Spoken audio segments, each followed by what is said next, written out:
right. Hello, everybody. We're just going to give everyone a moment to kind of get filtered in here, to get situated before we get started.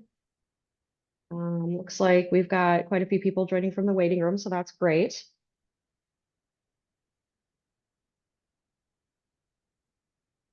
All right. All right, looks like we've got a decent number of you in here now, so we are going to get started here. Hi, I'm Maddie. I'll be your moderator today. Today, we are doing a webinar, as you know, on the fundamentals of MSA in destructive testing. So I'd like to welcome our guest host today. This is Alan Blades. He's the owner principal of AB Quality Services. He's a lead auditor and certified trainer in ISO 9001 and IATF 16949. He's got 40 plus years of global experience in quality management systems, auditing and training, and he's been a trusted instructor for Plexus International and AIAG for years.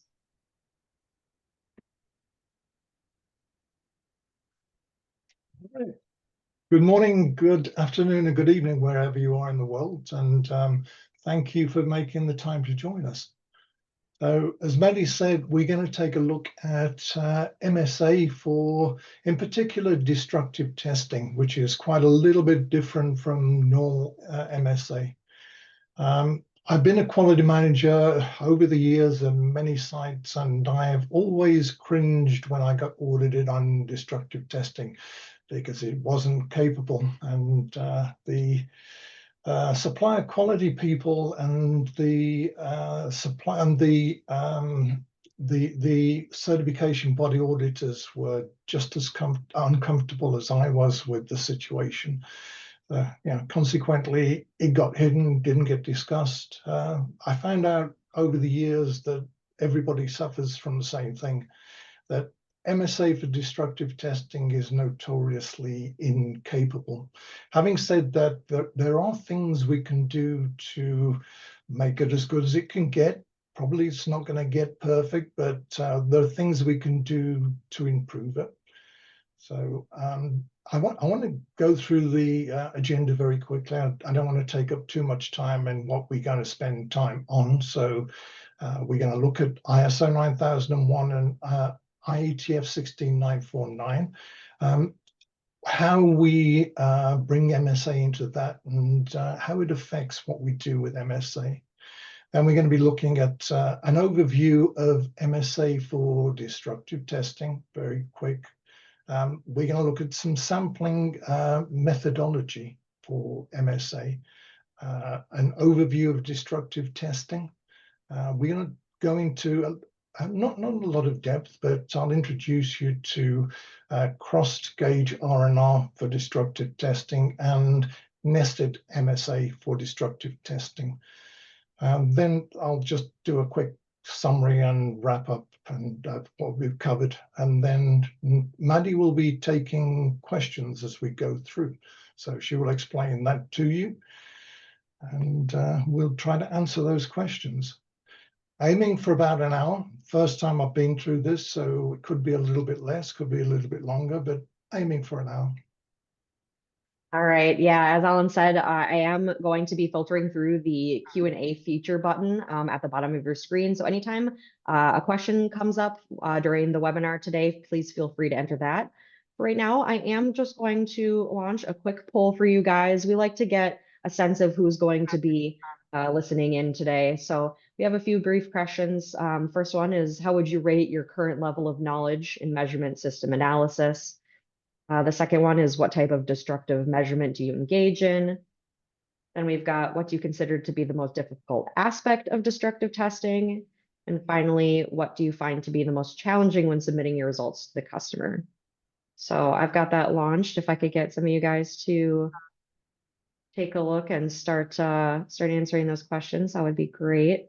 We super appreciate this feedback. It really helps us tailor the content and our focus on what we're discussing to you guys. So this is really more helpful in the long run for all of you to make sure that you're getting the most out of the hour of your time that you're giving to us.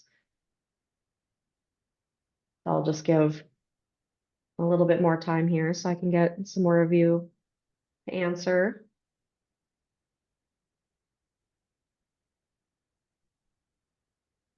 Great. All right.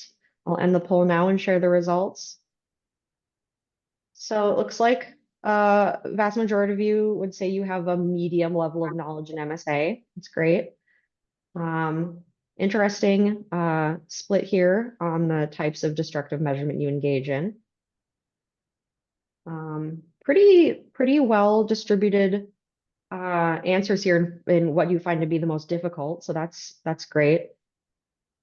And then looks like most of you have the most challenging aspect is reaching agreement with the customer. So great, that's super helpful. Thank you guys. I am going to pass it on over to Ellen now. I will be here filtering through your Q&As, and I will see you guys all at the end of the webinar.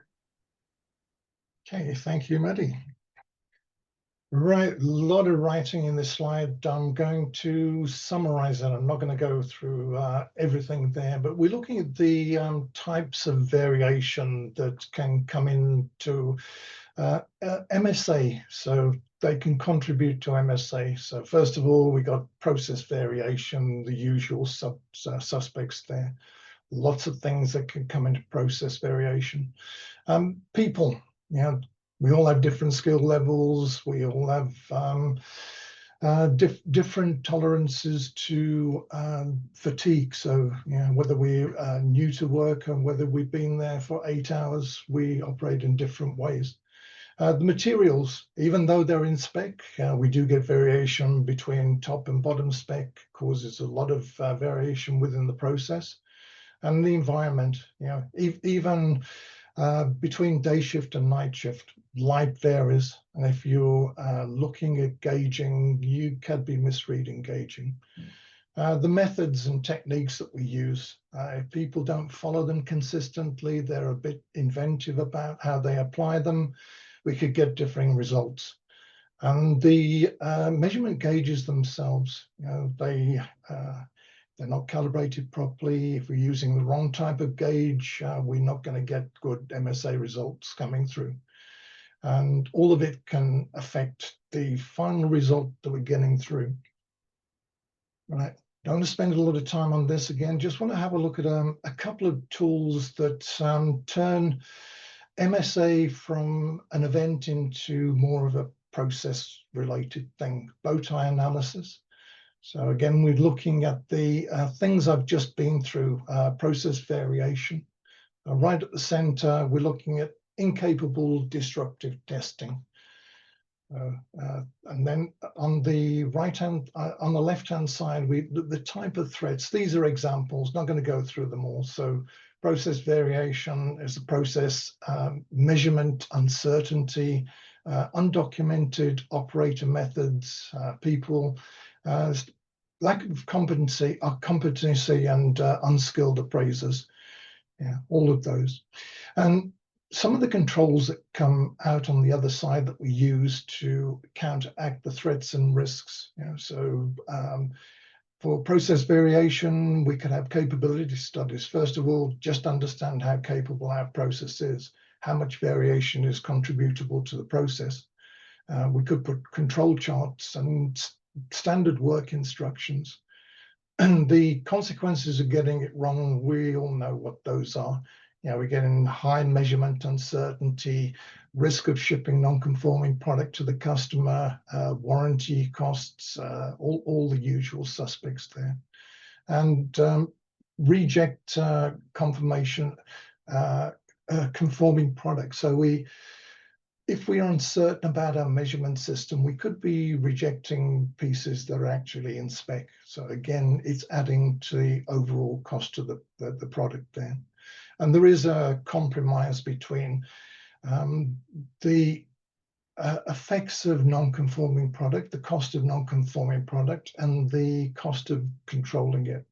So we're looking for the lowest point between those two costs of the overall cost. One of my favorite tools, I've done a lot of auditing, and I used turtle diagrams when I prepared to audit.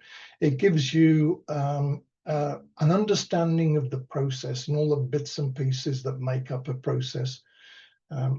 When we read a turtle diagram, we start from the middle. It tells us we're looking at destructive MSA, and it's a process. We're looking at it as a process, not an event.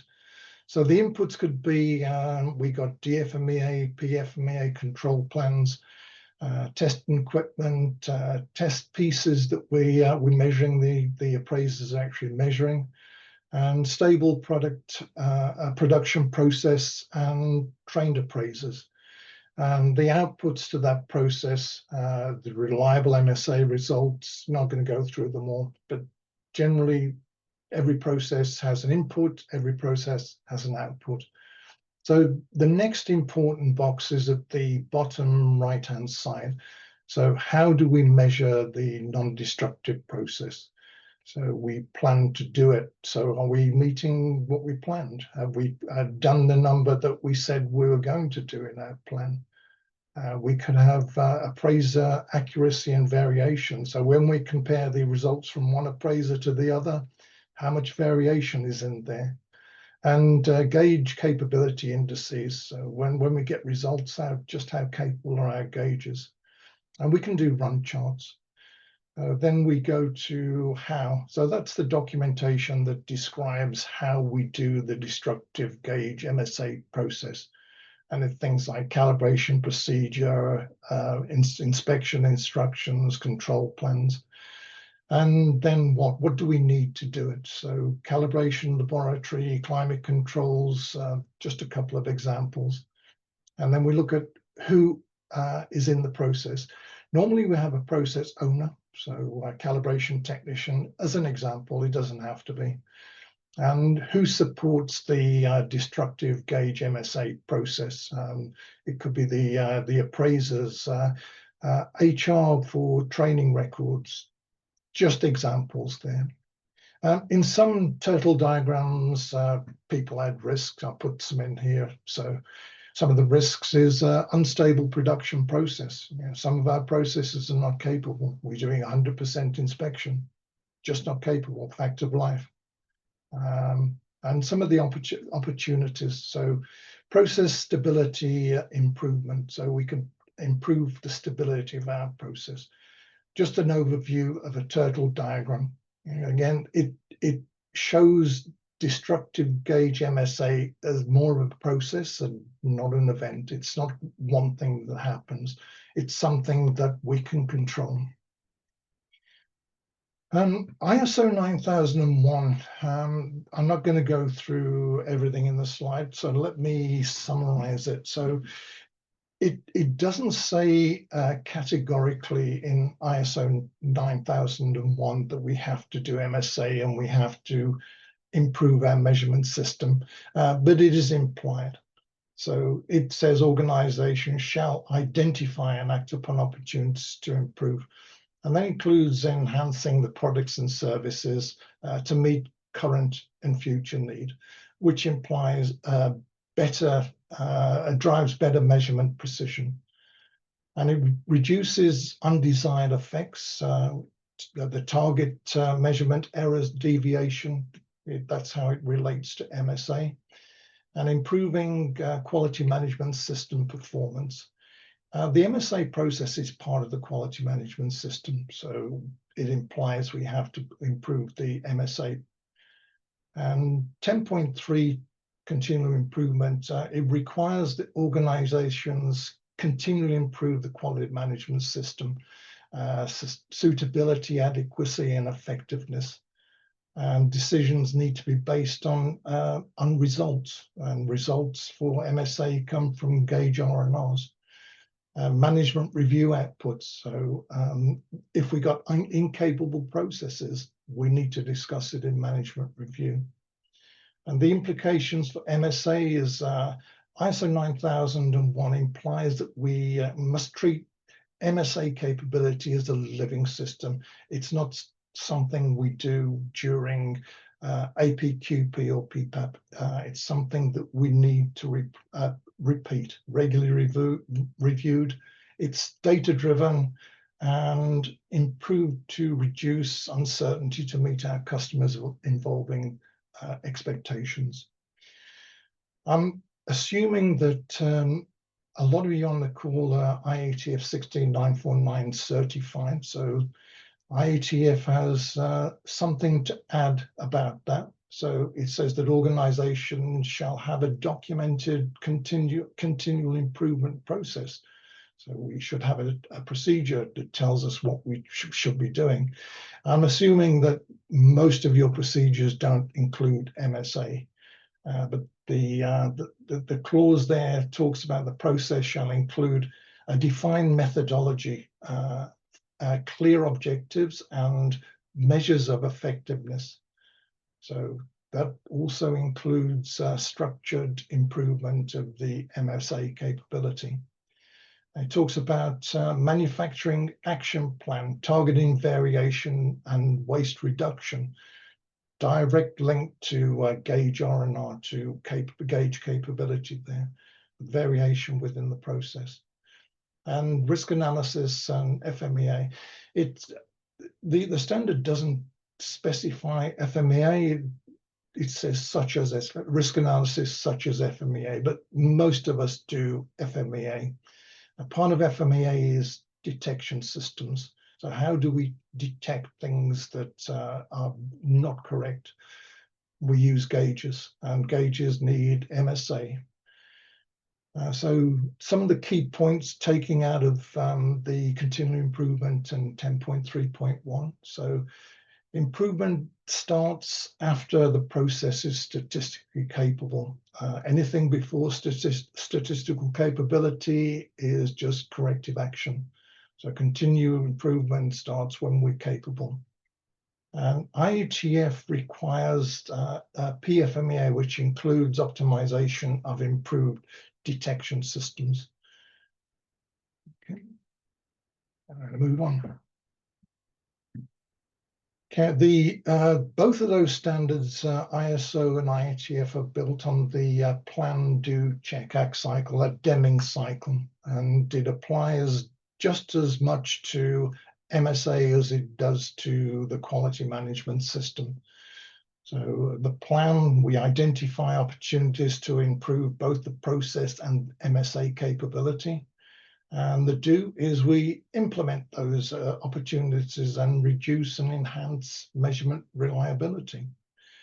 And check. So once we've implemented them, we check to see how effective it's been. And then act. So if it hasn't been as effective as we had liked it to be, we need to look for better ways of doing it.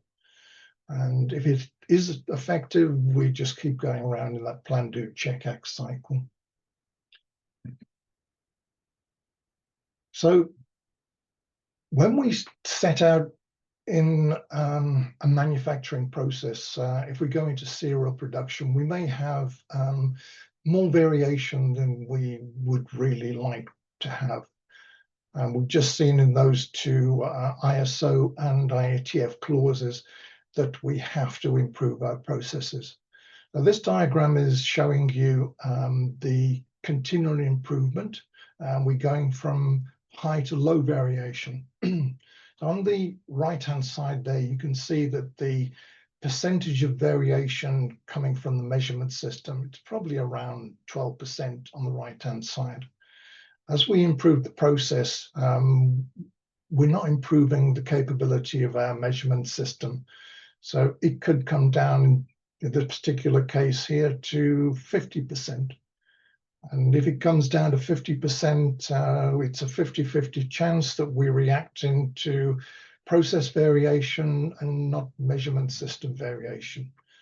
So as we're improving the process, we need to remember our measurement system and try to improve that, because it's becoming less capable at detecting process variations. Okay. The IATF standard actually mandates that we do measurement system analysis. It's for every measurement system that we have listed in our control plan, we have to do MSA. Whether it's if it's a dimensional, whether it's destructive testing, or even visual measurements, we have to do MSA studies for everything, every measurement system listed in the control plan. Organizations shall conduct statistical studies to analyze variation, inspection, measurement, test equipment. And the methods are an acceptable criteria, must meet the requirements of the IAG MSA manual. Anything else that's not in that manual, we have to get an approval by the customer, and we give priority to special characteristics. IATF just doesn't recommend MSA, it makes it a requirement for every single measurement system in the control plan. And that includes destructive testing and visual measurement systems. They're not exempt. So anything in the control plan has to have an MSA. Again, customers add to what is written in ISO 9000 and IATF. So in this case, I've chosen Ford because Ford adds more requirements to MSA. So what it says in the IATF clause, Ford is taking a little bit further. And I'll summarize what Ford is saying in here. So all gauges for Ford parts in the control plan have to have a gauge R&R. They're specifically talking about gauge R&R. And you need to use Ford parts. So if you're supplying Ford, MSA must use Ford parts. And gauge R&R must follow the IAG manual, the latest version of the manual. No shortcuts as it's written in the manual. And if a gauge doesn't meet MSA guidelines, you have to tell the Ford STA and get approval from the STA to do that, to continue to use an incapable gauge.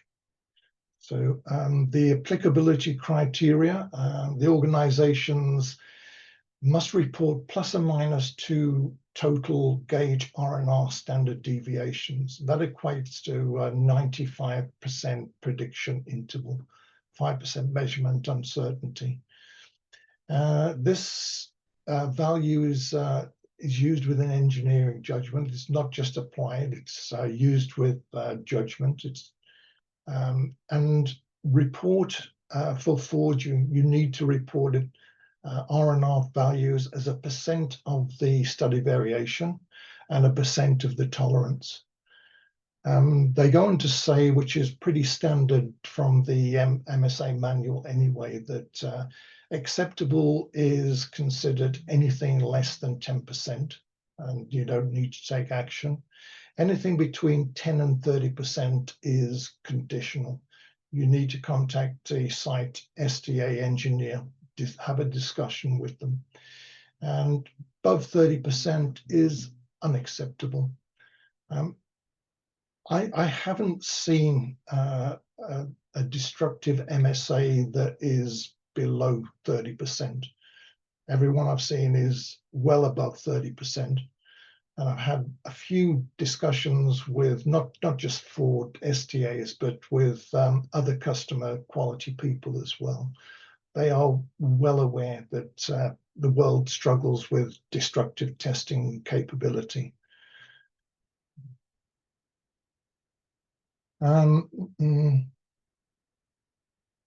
So normally we look at two-sided tolerance, but with destructive testing, it normally comes with a one-sided tolerance, which has challenges of its own.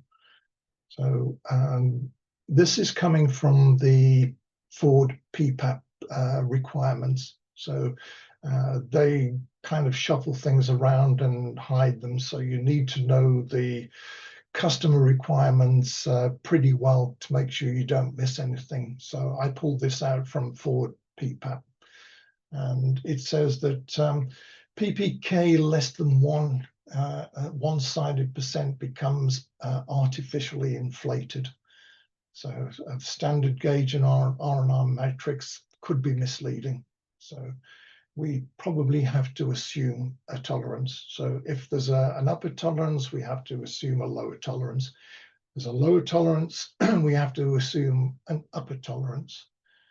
So then the plus or minus 2 gauge R&R standard deviations define the 95% prediction interval. So that's in line with what I showed you on the last slide there.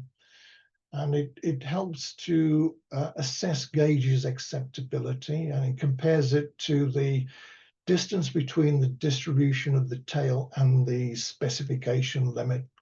It compares it to the process spread at plus or minus 3 standard deviations. And it compares it to, and you need to compare with different types of gauging or technologies.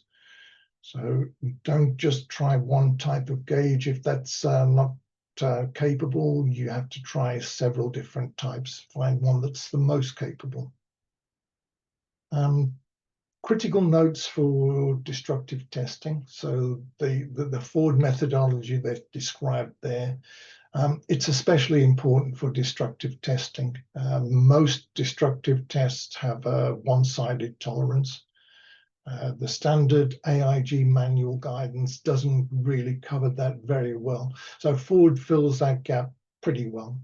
So it's maybe good practice to use what Ford is saying there.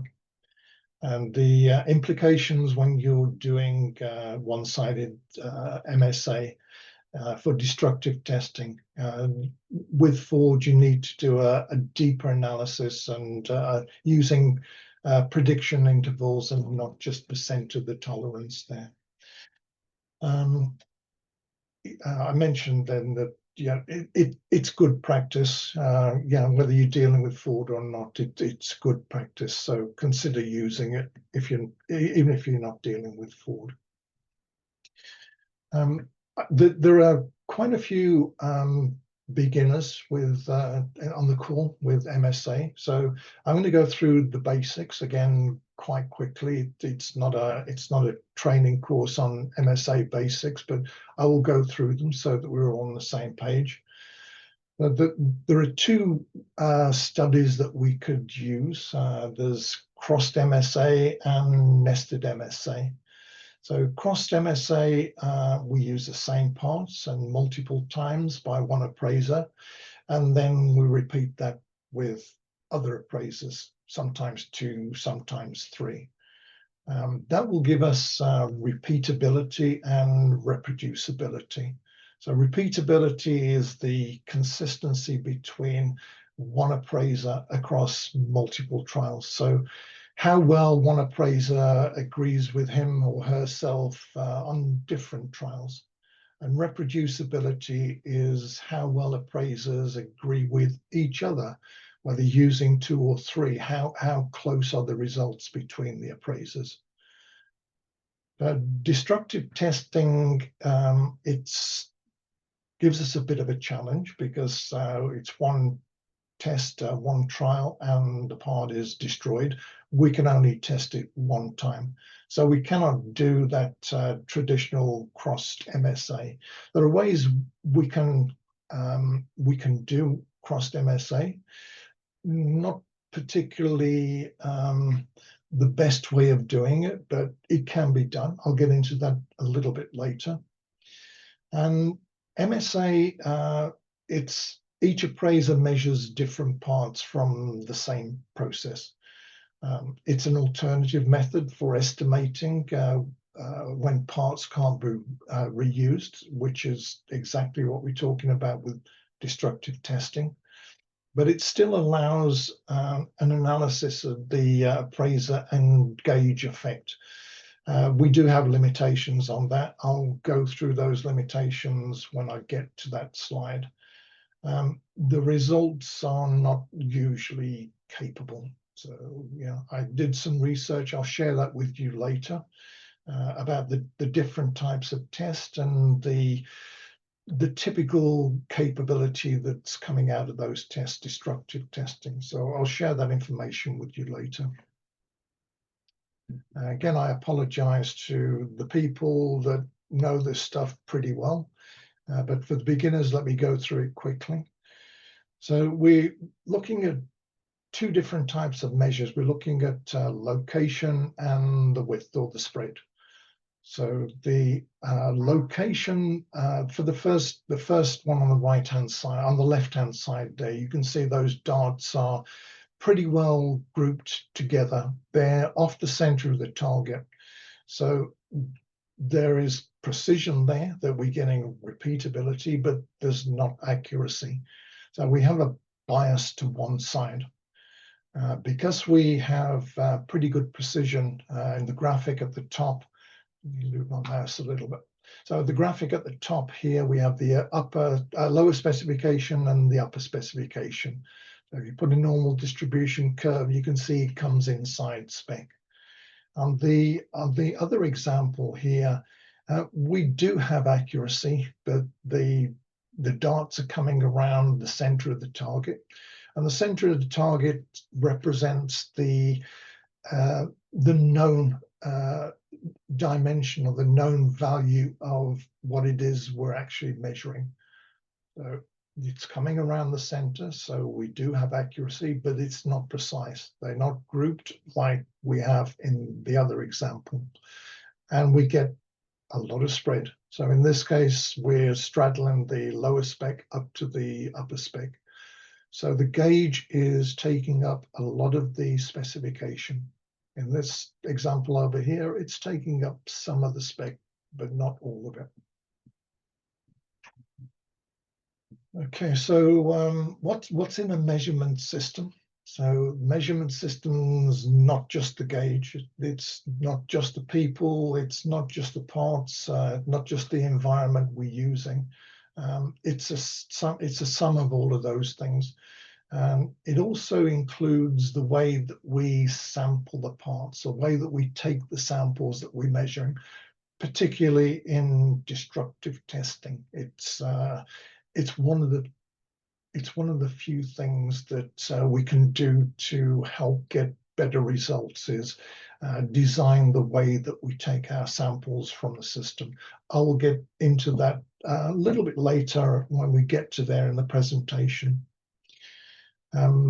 You can, if you want more information about that, go to the AIG MSA standard, or if you're into aerospace, aerospace has their own version of that, pretty much in line with what they say in AIG. So the variation we're looking at is the process variation, which is the black line, and we have variation due to the measurement system. Measurement system could be the operator, the instrument that we're measuring with, the calibration, and the sampling method. The total of the two, the process variation and the measurement system variation, that's the total variation, as it says in the formula at the bottom here. Total variation equals process variation plus measurement variation. That's our gauge R&R. Why is it important? So excessive measurement variation will distort the data. We can get false signals instead of real process issues. So we're reacting to variation in the measurement system and not variation in the process.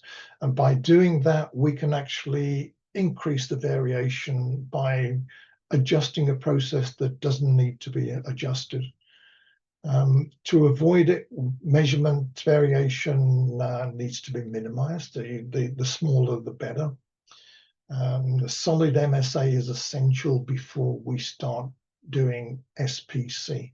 Again, if you're plotting points on a control chart, you could be plotting variation in your measurement system and not variation in the process. You could be over adjusting your process based on measurement error, not process error. Okay, so in a summary, MSA is telling us this. So how much variation is due to the measurement system? Let's have a look at the difference between crossed and nested MSA studies. So here's an example of crossed. So we have appraiser A, appraiser B, and appraiser C. We have 5 pieces. So appraiser A checks all 5 pieces, appraiser B checks all 5 pieces, and appraiser C checks all 5 pieces. That's not possible when we do destructive testing, so we have to do something else. Nested MSA is it's more in tune with destructive testing. So appraiser A is checking parts 1 through 3, B 4 through 6, and appraiser C 7 through 9. It's sorry, just checking my notes, see if I've missed anything there. Okay. We're going to go into this a little bit deeper. So let me go into the slides. Okay, so let's have a look at some methods for selecting our test samples. Again, in destructive testing, it's critical that we have as little variation in the process as possible. Sampling is a part of the measurement system. It directly affects the quality of the data that we get out. In destructive testing, proper sampling is critical because you only get one shot at it. You test the part, it's destroyed. And if you've got poor sampling techniques, the results could be misleading. You could form a false conclusion. To be considered, each piece needs to be considered statistically identical. That's when you're doing crossed, and again, I'll go into that in a bit more detail when we get to crossed. If it's possible, we select pieces that you can consider statistically identical, and then you get a better, more accurate result, more capable result coming out of your MSA study. And less optimal sampling introduces uncontrolled variation, which will mask the true process or gauge effects. Before we even start taking samples, we need to make sure that our process is free of special cause variation. So the chart shows that we have special cause variation in this process. Your process may be different. Your special causes may come on the bottom side, but it serves a purpose. If we take some of those pieces to do the MSA testing, we're going to get bad results. So first thing we need to do is to understand special cause variation and deal with it. Take corrective action, do problem solving, just get rid of the special cause variation. Otherwise, we're wasting our time doing SPC, and we're going to get very incapable results when we do MSA. So look for special causes, understand what's causing them, get rid of them. Sampling method. So the top graphic here shows a non-ideal sampling method. Productions coming off from left to right. So we take sample 1 at the beginning, sample 2 probably about after 5, sample 3 after 10, all the way up to whatever that number is at sample 5. We get variation over time by doing that. And we need to have samples that can be considered statistically identical, or as statistically identical as possible. So a better sampling methodology would be to take samples one after the other, so we don't get that variation over time. So that shorter sampling frequency minimizes that sampling over time. All right. Some specific examples, whether you're doing sampling of rolls or plastic sheeting or something like that in your process. The green smiley faces, that's an example of good practice. So you take them very close together. So as we saw in that last slide there, we're grouping them really close. And you can look at the roll as a timeline. So the further from left to right you get, the more time that we have in the production process. So we get more variation over time. Take them close together, where it doesn't matter whether it's along the roll, across the roll, wherever the variation is minimal. Things you need to avoid are edge defects. So if you've got defects that only occur at the edge, just come in from the edge. The orange faces there, it's not ideal practice. It's better than the red ones. The red ones are just totally random. So you got variation over time, you got variation across the sheet or the roll. It's not good practice. Okay, I put that into a table so it's easier to understand. So the good sampling practice is the do's. So do sample from one end or one edge of the roll or the sheet, and that minimizes variation along the length or the width. Do use consistent sampling locations across batches. Take the samples from the same place every time you do a check. It enhances the repeatability and the traceability. And do document your sampling methods and the locations. So it supports auditing, root cause analysis, and operator training. And do train operators using visual clues. If you show them green smiley faces, that's where they take it from. It just reinforces correct habits and reduces ambiguity. Some of the don'ts, the poor sampling habits is they're kind of opposite to what I just went through there. So don't sample randomly. You'll capture unintended variation or defects over time or across the roll. And don't vary sampling location without justification. So only change it for a specific reason, for a good specific reason. And again, it reduces the reliability of the test results if you sample it randomly. Don't skip documenting it. Document the way that you're taking the samples, your sampling method. It weakens traceability and corrective action capability, and it's more difficult to train operators without something in front of them to show them what good practice is.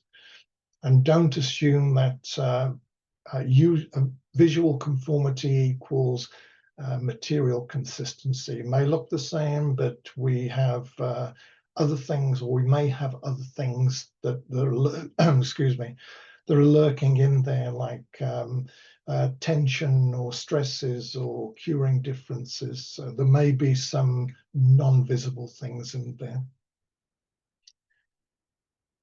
All right, here we have a multi-tool cavity. So we have cavity 1, cavity 2, cavity 3, cavity 4.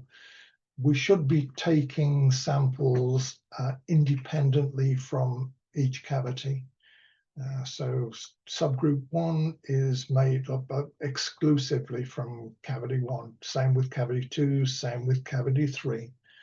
What happens if we put them together is that we start to measure differences between the cavities. They may wear at different rates. They may have different properties due to different temperatures in the cavities. So we're not measuring like for like. We're grouping all the possible differences into one big group. So put them into separate groups and do MSAs in separate groups. Yeah, some of the do's and don'ts. So good practice. So do sample each cavity separately, so that preserves the independence for binomial analysis.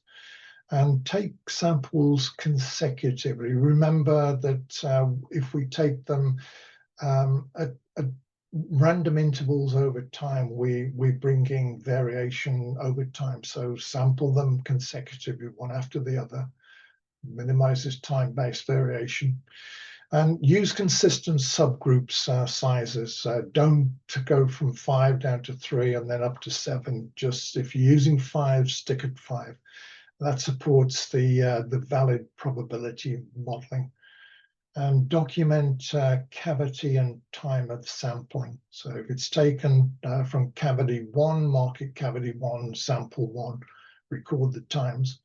And that enables traceable defect attribution. So we know what time that defect was made, we know what cavity it was made from. And again, the don'ts are pretty well opposite to the do's. So don't mix samples from multiple cavities. That violates binomial assumptions. And don't vary subgroups sizes randomly. It skews defect rate calculations. And don't ignore cavity-specific trends. It masks root causes and inflates false confidence. So if you're seeing a trend in one particular cavity, treat that cavity differently to other cavities. Again, a lot of text on this slide. I'm not going to go through it, but just let me summarize it. These are examples of destructive testing or testing that will change the properties of the sample that's being tested. So things like electrical resistance, you heat it up and properties will be different. Mechanical testing, surface analysis, wear testing. So wear testing is going to wear the piece, it's going to wear the abrasive that you're testing it with. A different test system as time goes by. Impact testing, things like Sharpie testing, velocity impact testing, compression testing. So sometimes compression testing will destroy the piece. Sometimes it will change the physical properties of the piece. Some examples of that, compression testing, they use it a lot in concrete work. So they'll compress it until destruction. In disc brake pads, they test it to see what force it takes to compress it. It gives a better feeling of the brakes. If it's too harsh, if it's too hard, the brakes feel very harsh. If it's too soft, the brakes feel spongy. Very common in disc brake pads. And shear force testing. Again, very common test in disc brake pads, measuring the force it takes to shear the friction material away from the backing plate. And so some examples of destructive testing. I try to put together a guideline of whether we go crossed or nested. So again, that's all it is. It's a guideline, so don't take it as gospel. It just helps you make a decision. So crossed, can we get identical parts? Yes. So we can maybe use crossed. We need a minimum of 3 appraisers, same as nested. How many pieces per appraiser? For crossed, it's 6 pieces. How many times will each appraiser measure? 2 to 3 times. Must be similar parts, similar enough to be considered identical, statistically identical. Sometimes very difficult to do that without actually testing them. Nested, can you obtain enough parts? No, you go nested. How many appraisers? 3, like we did with crossed. And how many pieces per appraiser? So a 10 minimum, and we test them once. With crossed, if we go for the full 6 pieces per appraiser, we up to 54 pieces. If we go nested, we're down to 30 pieces. So not the massive difference there, but you know, if you're testing expensive pieces, it could sway which way you go.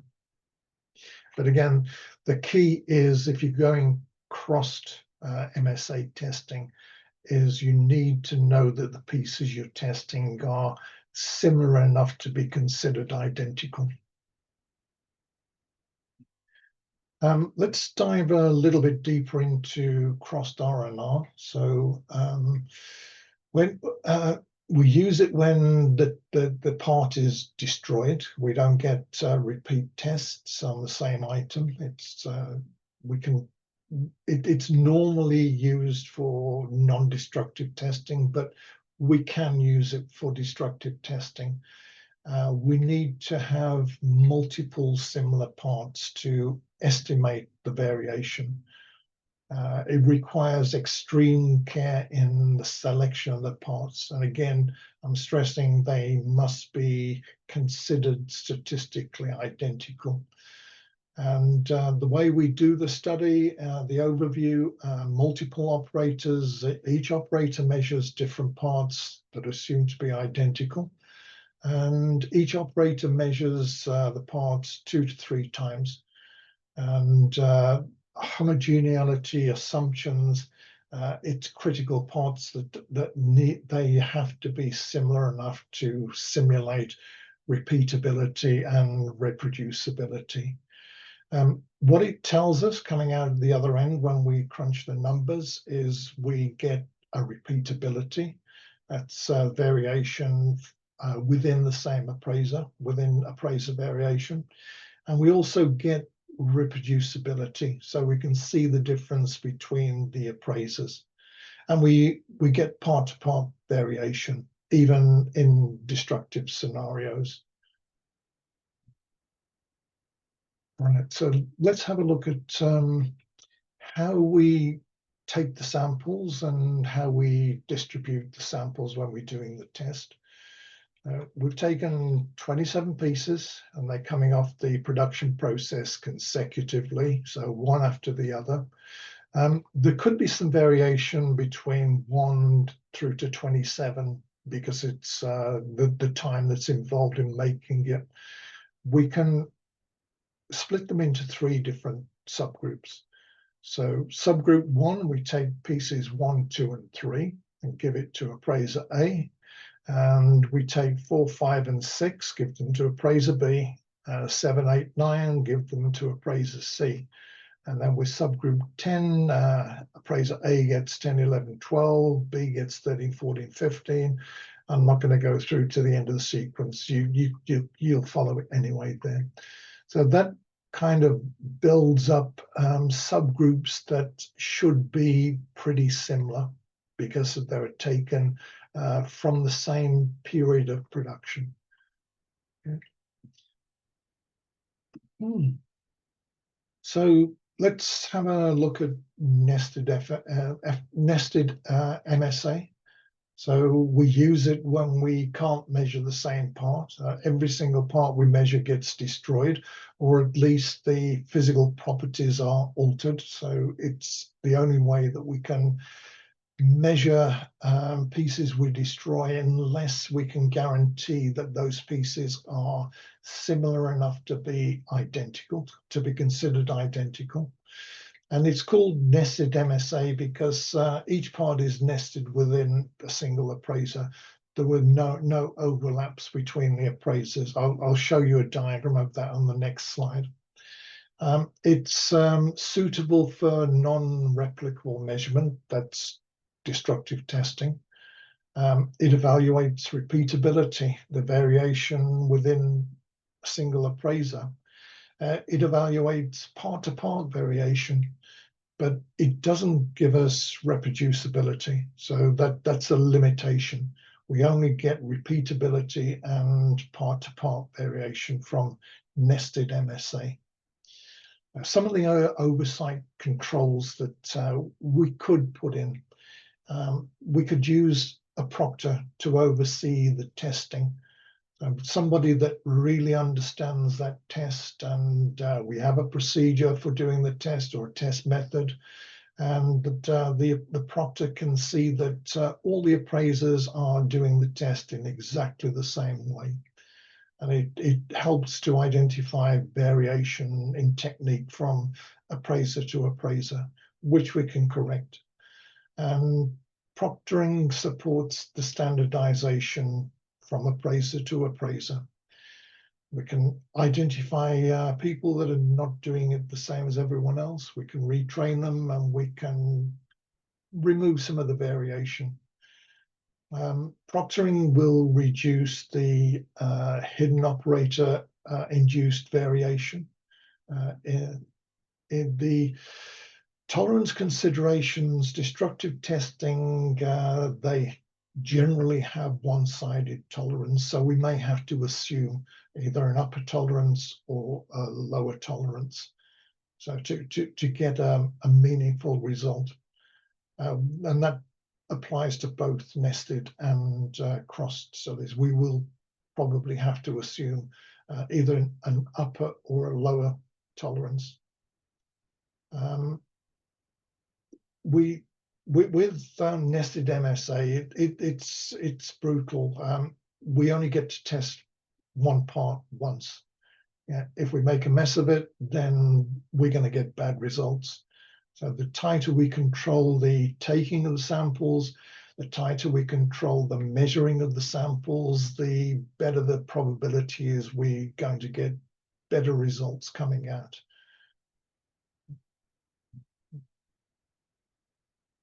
Okay, so a breakdown of the how we distribute some of those samples, very similar to the last one. So appraiser A will get 1 and 2, appraiser B will get 3 and 4, appraiser C will get 5 and 6, and then we start 7, 8, 9, 10, so that we have groupings of parts that are probably similar, rather than parted from 1 up until 30, which are going to probably be very dissimilar. So it just helps with the homogeneity of the subgroups that appraisers are measuring. Right, so in this case, I purposely put an error in there. So this is from a training a class that we're going to start launching. So I said that when we're dealing with multiple cavities, here we have 4 cavity dias, but we haven't separated into 4 cavities. So purposely I put a problem in there for people to see. So we shear testing 10 pieces.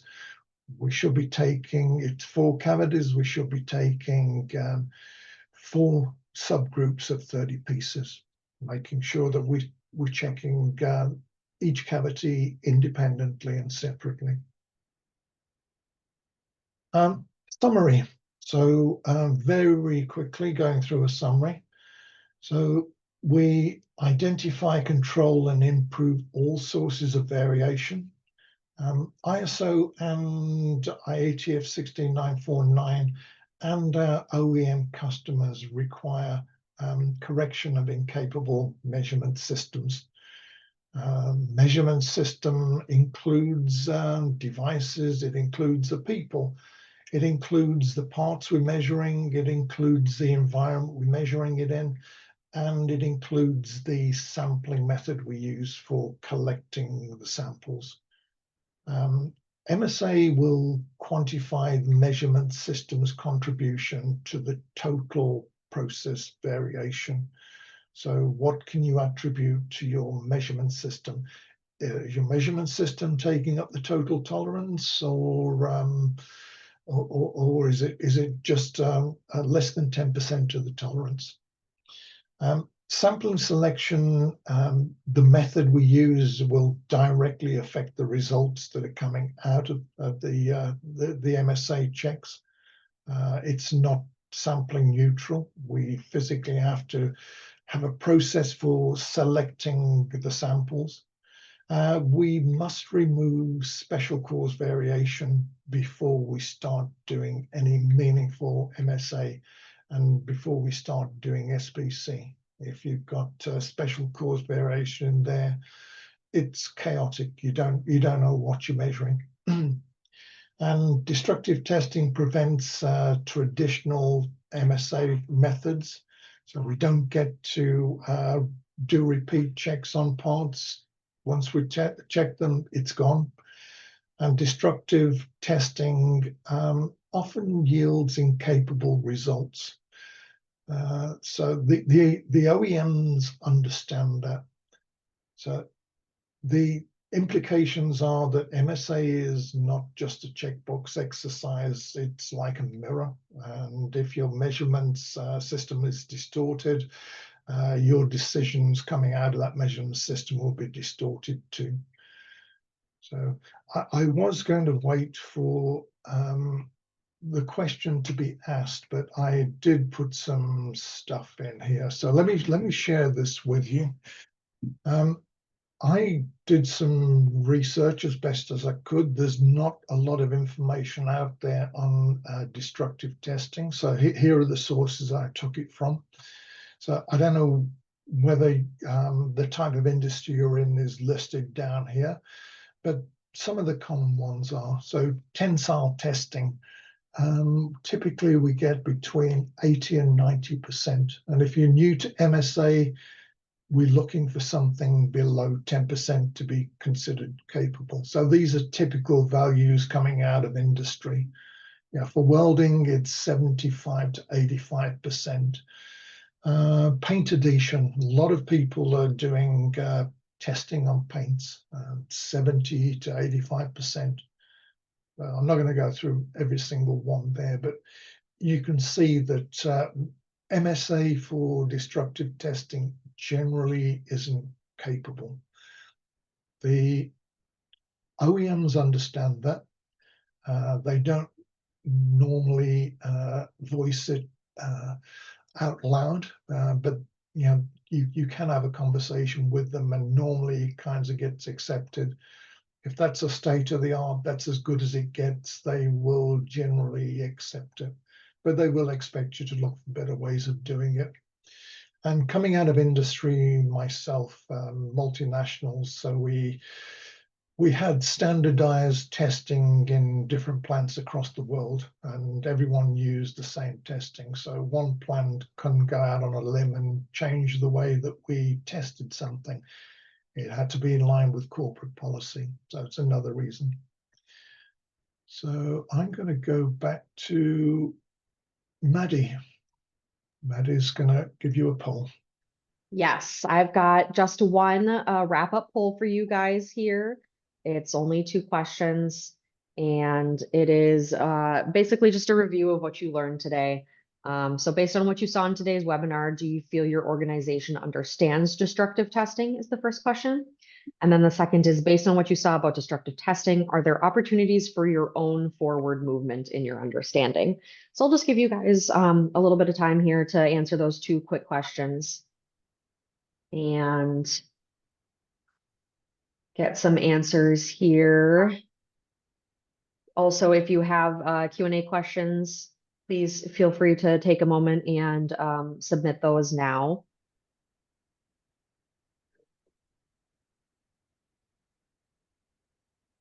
All right, we're going to end the poll there. So it looks like about 72% of you said that you do feel your organization understands destructive testing, which is great. Although there is still almost 30% of you that answered no.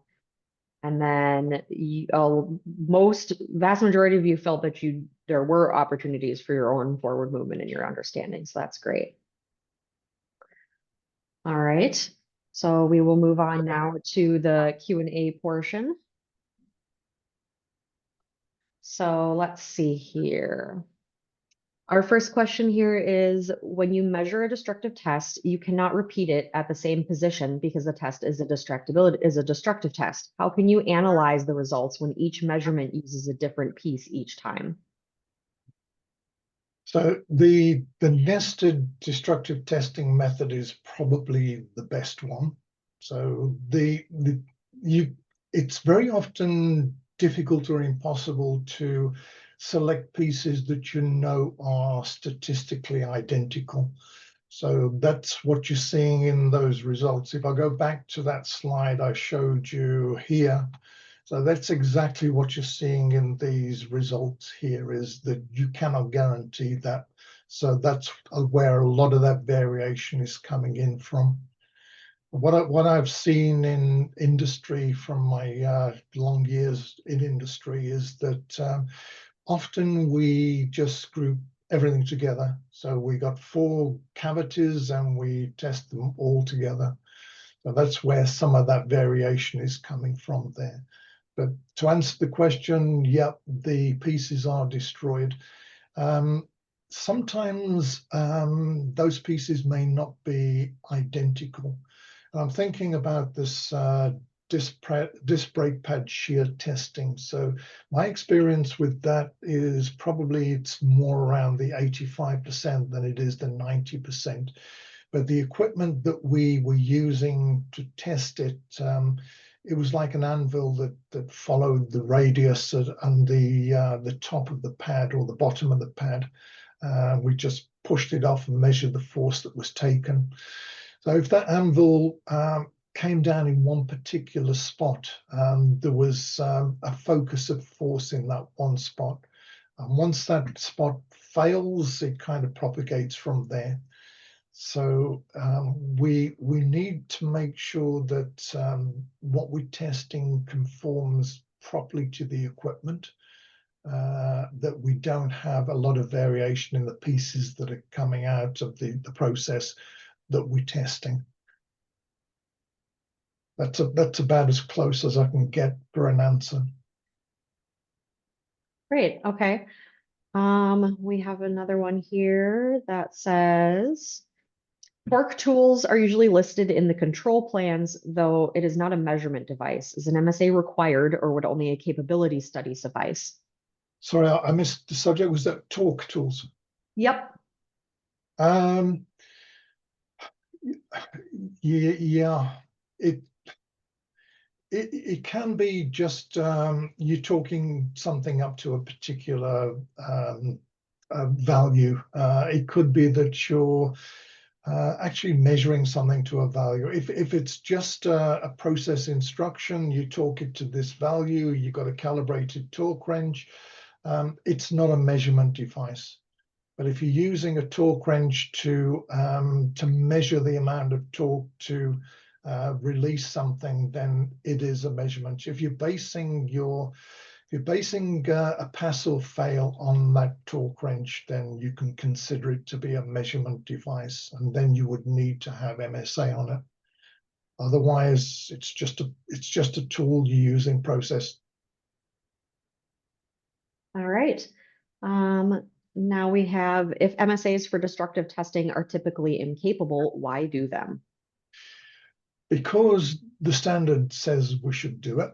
And I know that's not a good answer. And because the customers want it to be done. So until they make those changes, unfortunately, we have to do it. And the other side to that answer is that we know just how incapable they are. You know, if we're getting 95% on there, we know we're a long way off. We know there's room for improvement, so we can get it as best we can. And again, if it's something that's safety critical, particularly, we need to have a serious discussion with the customer about that. Great. I'll take a couple more here. Let's see. This one says, consecutive sampling is good for destructive test nested, but for non-destructive testing, is it a good concept? MSA requires that the parts selected for the study should represent the actual or expected range of process variation, while consecutive parts often represent only a narrow slice of process variation. Exactly as the question said, it's not particularly a good method for if we're not doing destructive testing. So, you know, if it's a traditional way of doing MSA, you should be looking at something across the range you expect coming out of your process. But then again, you can get different operators to measure the same pieces. So you can compare one against the other. You can compare the same operator measuring the same pieces. You can compare different operators measuring the same pieces to other operators. So it is different. But with destructive testing, we need to understand the contribution for the measurement system itself. And by trying to remove the process variation, we get a better chance of understanding just the measurement system contribution rather than just throwing in the process variation as well. All right, and then we'll take one more here. How is it possible to consider each sample as identical? What CPK level is required for all process parameters? Even a very good CPK doesn't guarantee that each sample is identical. No, it doesn't. And again, I said that during the presentation. It's not always possible to guarantee that every sample is statistically identical. You can do measurements, so you can make sure that they are maybe the same diameter, that they're I don't know what industry that we're talking about in particular, but if you can take some kind of measurements to show that they are statistically capable, maybe even eddy current testing or something like that, different kind, trying to think of examples off the top of my head. Not always possible. Very often it's not possible. And that's when we go to nested MSA. Great. All right. Thank you guys for all of the questions. Sorry, we are running a bit long, so here I don't want to keep all of you guys, but just going to do a little bit of wrap up here now. Let's see if we can move to that next slide. Oh, sorry. No worries. All right. So for attendees of this webinar today, we are offering a 15% discount code when we email you the on-demand version of that webinar. You can expect it pretty soon here. Our next Fundamentals of Destructive Testing in MSA session runs December 12th, and it is a live virtual. So we will include that in the email that we send to you.